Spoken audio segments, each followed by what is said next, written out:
Hello everyone! Take this piece of cloth, fold it over diagonally, then fold one edge over upwards, make this thunder-like mark out of it and then cut it out according to that. Now, after you've cut it out according to the mark, put it aside, then cut it straight through the other line as well. Afterwards, cut the edge ever so slightly and then make it wider. Open it out and then bring both of the sides downwards. Add this white piece in the middle and then add the knots to it as well.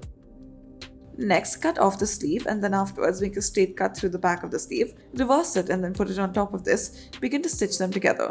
Start off by making this simple running stitch to it. After you've done an entire running stitch, then afterwards you may begin to do a loop stitch. As you can see, we are done with the running stitch, now we are doing the loop stitch.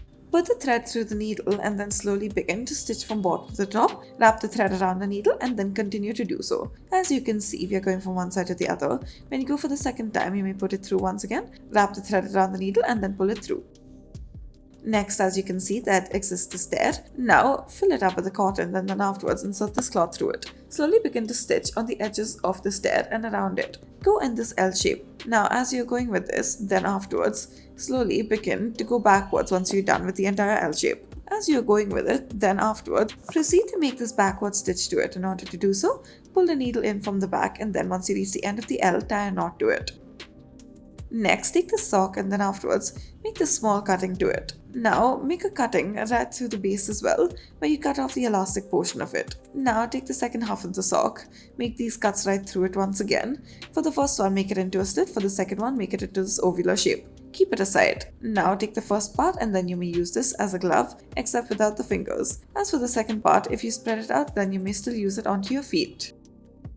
Now, next, we'll start off by taking the needle and the thread. Now, take this shape and then slowly begin to stitch it according to this. As you can see, we are diagonally moving from one side, one corner to the other. But the other corner stays stable and in the same position. Now, once you reach the top, it'll only be this tip.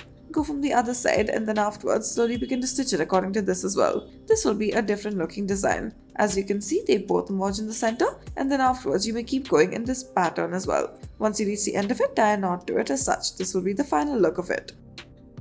Next, as you can see, there is this cloth. So, take this piece of cloth and then fold it over. Slowly begin to stitch it according to this. After you do so, then slightly spread it out and then make these cuttings on either side of it. Bring it out to the other side and then afterwards begin to stitch it onto it as such. As you are stitching it through, then fold it over ever so slightly. Now this will be a covering layer for the edge of it. As you do so, then afterwards bring it out to the other side once again. Stitch it through.